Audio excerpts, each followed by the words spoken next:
name's Garner. I'm the daughter of Eric. How old are you? I'm 24. My dad was a loving man. He was a humble man, and he was a nice man. Like, he was very nice. I mean, you could never get a no out of him. Like, he did whatever he could for anybody who came around him. Anybody who came around him was, you know, touched by his graces. Seeing the videotape, I was very traumatized. I was very, like, horrified. It was horrible. Just seeing my father die on national TV is just horrible. You know, I gotta live with this forever. What does it mean to see so many people, more than 1,000 people out today? My father's voice is being heard, and you know, we standing as one. Everybody's coming together for the right cause. It's a site where Eric Garner died in an illegal police chokehold. There is a makeshift memorial here with candles and posters right at the Bay Beauty Supply Shop here in Staten Island.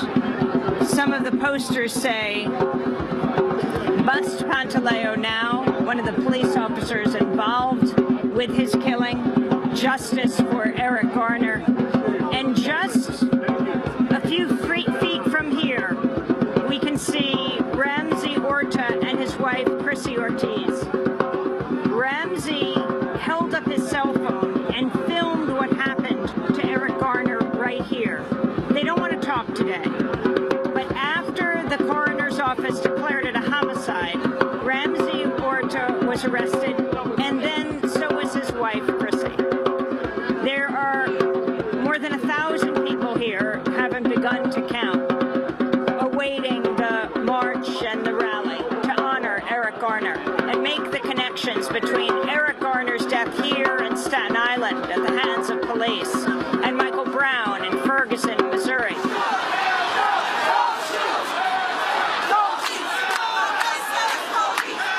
Hands up, don't shoot. That chant that's repeated in almost every protest in Ferguson has become a mantra here in Staten Island as well. Thousands make their way from Ground Zero on Bay Street, where Eric Garner died after police officer Daniel Pantaleo put him in an illegal chokehold. People also chanted and held signs that said, "I can't breathe," referring to the 11 times Eric Garner says this as he lay on the ground under the officers. And there were other signs in the crowd. And what's your name? Imani Morrias. How old are you? 12. What does your sign say? It says, "No justice, no peace. Rest in peace, Eric Garner, Mike Brown, Trayvon Martin, Sean Bell, all the fallen soldiers." Did you make that yourself?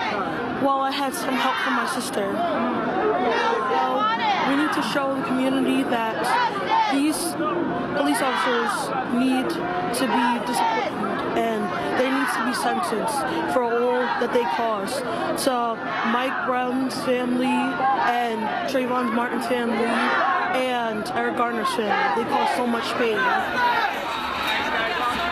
My name isn't important. I'm hurting. That's why I'm out here. I was marching 50 years ago, and I'm still marching for the same thing. And it hurts. It hurts. Do you think we've made any progress? Not enough. Not enough. Not when you see things like this, when you hear things like this, Ferguson and Staten Island. You know, it just makes your heart bleed. It really does. It really does. My name is Michael O.G. Law Taban. I'm pulling a 34-foot cape that says, "Police of America, fight hate with love. Evil plus evil never equals good." And it's the longest petition cape in the world. Shout out to Guinness. It's the love team. Jasmine De Silva. I live right around the corner from here, so I actually knew Eric Garner. My family knew him very well. What do you do here in Staten Island? Well, I just live in Staten Island. I go to school at John Jay Community College in the city, and I work in Brooklyn Heights. You go to school at John Jay College of Criminal Justice? Yes, yes. So what do you learn there in relation to what you're protesting about today? We learn a lot, especially about NYPD. They have policing classes, so they do teach us about the background and how it started and how it is today and the best ways to try to change it. Have you discussed the Eric Garner case at John Jay? Well, school hasn't started yet for the semester, so I'm pretty sure that will be a very big topic when school starts. My name is Amala Lane, and I'm a member of Morningside Meeting, which meets in Riverside Church, and Quakers have a long history of nonviolent civil resistance, civil disobedience, and we stand for the protection of civil rights. What's your name? Anaya. How old are you? 13. What do you hope to accomplish with this protest? To live until I'm 18 and not get shot. You want to get older. You want to experience life. You don't want to die in a matter of a second because of cops. Live to 18 and not get shot. The simple wish of a 13-year-old girl. She's one of thousands of protesters who are marching against the police killing of Eric Garner. They walk past the Staten Island District Attorney's office, and the rally begins. The Reverend Al Sharpton introduces Eric Garner's widow. I want Esau and the mother. This is the widow and mother of Eric Garner. I don't even know what to say. I don't even know what to say. Like, thank you so much for your support for me, my mother-in-law, my children, my grandchildren. We miss him so much. I don't even know what else to say. I just want to thank everybody for taking the time out to come out and support me and get justice for my husband. We have a retired police officer who's here in support of what we're doing, and at this time I want to bring Carlton Berkeley to the stage. But we say to the good cops, when you stand by and let them bad cops do and tarnish the NYPD, you just as bad as the rest of them, and all of you should be held accountable. And one other thing I want to say, the reason why we want all of the cops in Eric Garner's case to be held accountable and arrested is because when our kids are outside and there's a group of them and one decides to do something, they always grab the other four and charge them with acting in concert. So in Eric Garner's case, when those cops stood by and he said 11 times, "I can't breathe," and they did nothing, they held accountable too, and we want them arrested. Hello everyone. My name is Constance Malcolm. I'm the mother of Romali Graham. The Staten Island DA should not be prosecuting this case. We don't want the same mishap that happened in the Bronx when they dropped the ball on Romali case. We can't have that to happen. We need the feds to come in and take this case right now. We need accountability. We need these officers to pay the price for what they did to our son. Our next speaker is the U.S. Congressman from Brooklyn, Congressman Hakeem Jeffries. As a congressman, if I wasn't on the floor of the House of Representatives, if I wasn't in my office in Capitol Hill, if I wasn't in a suit and tie, and I ran into the wrong police officer, simply because I'm a young black man in America, he might think that I'm a lawbreaker, but it turns out I'm a lawmaker.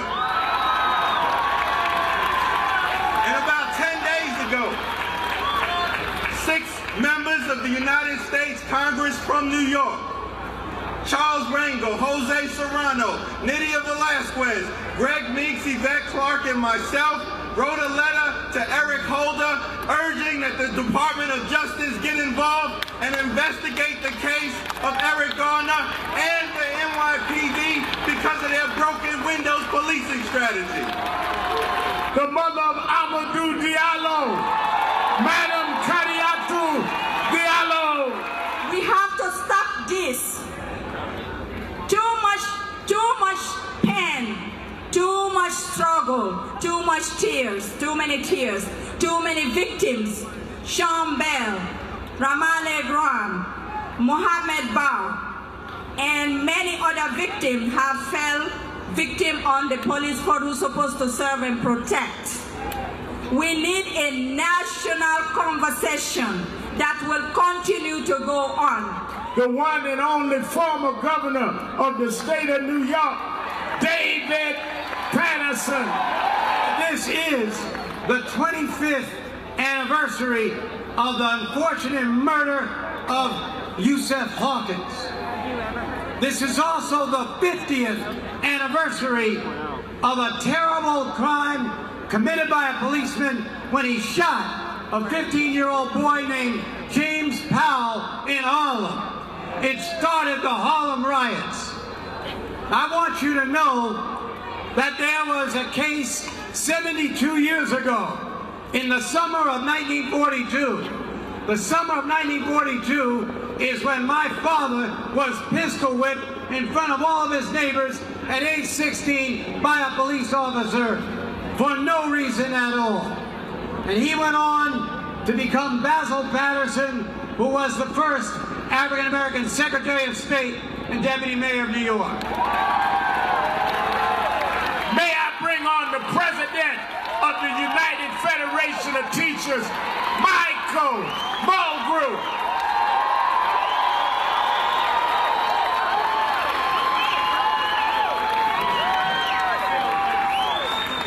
It is time to teach. I want you all to say it. It is time to teach. It is time for us to follow the wishes of this brave family and say, we want this death to come to something good for all of us and all of our communities. It is time to teach. So are we committed here to teach the country? Are we committed here to teach our city? And are we committed always to teach our children that it can always get better? We stand with you because we all understand we can always make things better. Thank you all very much.